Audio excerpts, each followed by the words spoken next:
In today's video, I'm going to teach you how to set up Yoast SEO for your WordPress site. If you're looking to enhance your website's search engine rankings and visibility, setting up Yoast SEO is a crucial step in the right direction. Yoast SEO is a powerful tool that can help optimize your content, making your site more likely to attract organic traffic. Let's dive right into the process, ensuring you have everything set up smoothly.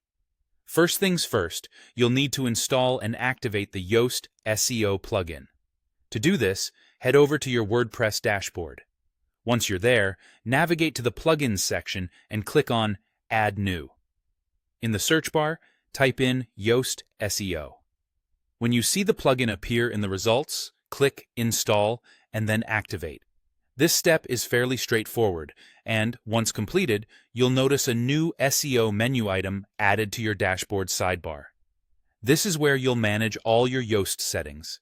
Next, you'll want to run the configuration wizard to set up Yoast SEO for your site.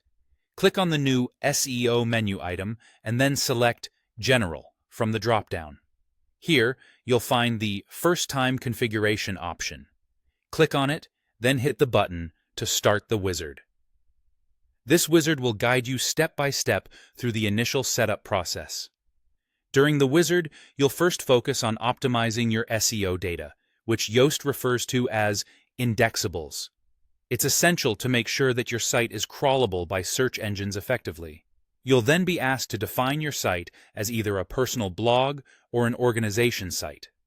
If your website represents a business or organization, you'll need to fill in details like your business name, logo, and social media profile links. As you proceed, you'll come to a step where you set visibility for different content types on your site. This allows you to decide which pages you want search engines to index, typically relevant for posts and pages that hold significant information. Next, you'll configure author archives settings.